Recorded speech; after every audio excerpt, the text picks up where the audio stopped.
हे anime lovers, एक और exciting video में वापस स्वागत है। आज हम काउंटिंग डाउन कर रहे हैं top 10 best romantic comedy anime जो हिंदी डब में अवेलेबल है। तो नंबर 10 पर है अननेम्ड मेमोरी।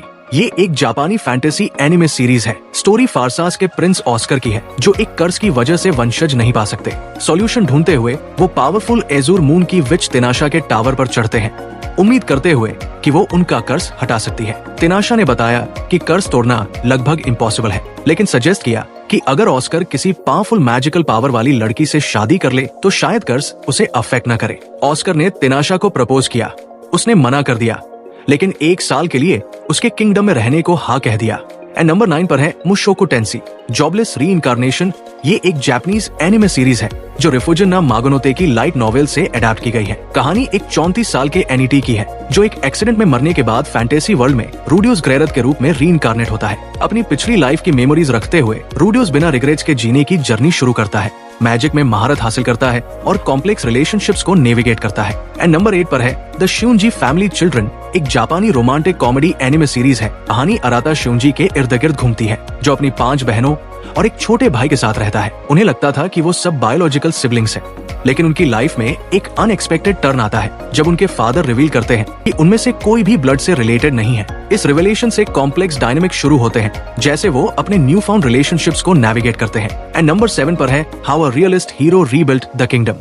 ये एक जापानी एनिमे सीरीज है। स्टोरी काजुया सोमा की है, एक यंग लड़का जो अचानक दूसरी दुनिया में ट्रांसपोर्ट हो जाता है। ट्रेडिशनल हीरो बनने के बजाय काजुया अपने रियलिज्म और मैकियावेलियनिज्म के नॉलेज का यूज करके किंगडम के पॉलिटिकल और इकोनॉमिक सिस्टम्स को रिफॉर्म करता है। एंड नंबर 6 पर है इन another world with my smartphone. ये एक जापानी romantic fantasy isekai anime series है। इस सीरीज में एडवेंचर, कॉमेडी और हरेम जॉनर के एलिमेंट्स मिक्स किए गए हैं। ये कहानी 15 साल के टोया मोचिजुकी की है, जो गॉड से एक्सीडेंटली मार दिया जाता है। माफी के तौर पर भगवान उसे एक फैंटेसी वर्ल्ड में रीइनकारनेट करते हैं और उसे एक विश सांगने का मौका देते हैं। टोया अपने साथ स्मार्टफोन लाने का चॉइस करता है। इस नई दुनिया में उसका स्मार्टफोन मैजिकल पावर से अपग्रेड हो जाता है, जिससे वो अर्थ का इंटरनेट, जीपीएस और बहुत कुछ एक्सेस कर सकता है। इसके अलावा टोया को सुपर फिजिकल, मैजिकल और कॉग्निटिव पावर से नवाजा गया है। वो एडवेंचर्स पर जाता है, कई लोगों से दोस्ती करता है, खासकर लड़कियों से, और आखिरकार 9 फियांसे बना लेता है। अपने जर्नी में वो पॉलिटिकल इश्यूज से हैंड टू हैंड डील करता है, डिस्प्यूट्स, मॉन्स्टर से कॉम्बैट करता है और मिस्टीरियस एंटिटीज जिन्हें द फ्रेज कहा जाता है उनका सामना करता है। एंड नंबर 5 पर है 7th time loop, the villainess enjoys a carefree life married to her worst enemy.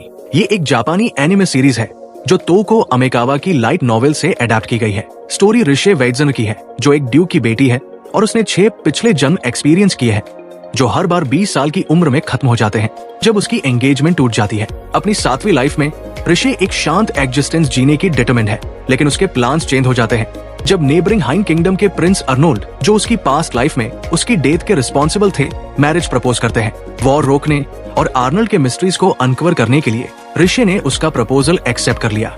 अपने पिछले लाइफ में अक्वायर किए स्किल्स का यूज करके वो कोर्ट पॉलिटिक्स में नेविगेट करने और इन्फ्लुएंस करने की कोशिश करेगी। एंड नंबर 4 पर है an archdemon's dilemma, how to love your elf bride. एक जापानी रोमांटिक फैंटेसी एनिमे सीरीज है। स्टोरी ज़गन के बारे में है, जो एक पावरफुल और डरावना सॉर्सरर है, लेकिन सोशली ऑकवर्ड और रिक्लूसिव भी है।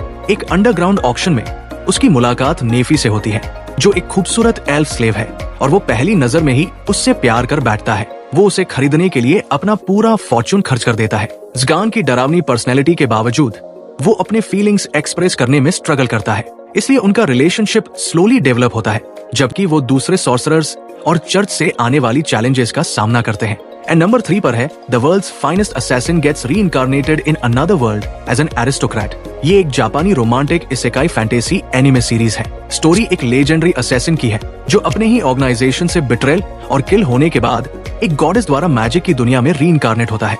इस लाइफ में वो उसे हीरो को एलिमिनेट करके वर्ल्ड को बचाना है, क्योंकि प्रोफेसी के मुताबिक डीमन लॉर्ड को हराने के बाद वही वर्ल्ड के लिए थ्रेट बन जाएगा। एंड नंबर 2 पर है ब्लैक समनर। ये एक जापानी रोमांटिक इसेकाई फैंटेसी सीरीज है। स्टोरी केल्विन नाम के एक यंग गाय की है, जो मेमोरीज को पावरफुल एबिलिटीज के बदले सैक्रिफाइस करके एक नई दुनिया में रीइनकारनेट होता है। रीइनकारनेशन की देवी मेल्फिना के गाइडेंस से, जो उसकी पहली समन कंपेनियन बनती है, केल्विन एक समनर के रूप में एडवेंचर्स पर निकलता है। अपनी जर्नी के दौरान वो बैटल के लिए एक डीप सीटेड पैशन डिस्कवर करता है, फॉर्मिडेबल एनिमी से लड़ता है और वेरियस कैरेक्टर्स के साथ अलायंसेस बनाता है। एंड नंबर 1 पर है doctor Elise the royal lady with the lamp. ये एक रोमांटिक कॉमेडी एनिमे है यार। स्टोरी एलिस डी क्लोरेंस के बारे में है, जो एक टाइम पर अरोगेंट एम्प्रेस थी और उसकी सेल्फिशनेस ने उसे डाउनफॉल तक पहुंचा दिया। एग्जीक्यूशन के बाद वो रीइंकार्नेट होकर मॉडर्न डे कोरिया में सॉन्ग जिह्यून नाम की ब्रिलियंट सर्जन बन जाती है। दुर्भाग्य से एक प्लेन क्रैश उसकी दूसरी लाइफ को खत्म कर देता है, लेकिन वो फिर से अपने ओरिजिनल बॉडी में जाग जाती है, इस बार एक टीनेजर के रूप में। अपने पास्ट के गलत कामों के लिए प्रायश्चित करने के लिए डिटरमिन्ड, एलिस अपने मेडिकल नॉलेज का यूज करके अपने किंगडम में हेल्थ केयर को रिफॉर्म करती है और अपनी पिछली मिस्टेक्स को रिपीट ना करने की कोशिश करती है। तो ये रही top 10 best romantic comedy anime जो हिंदी डब में अवेलेबल है। तुम्हारा फेवरेट कौन सा है? कमेंट्स में बताओ यार। और हाँ, मोर ऑसम एनिमे कंटेंट के लिए लाइक, शेयर और सब्सक्राइब करना मत भूलना यार। अगले वीडियो में मिलते हैं and until then keep watching anime and stay awesome.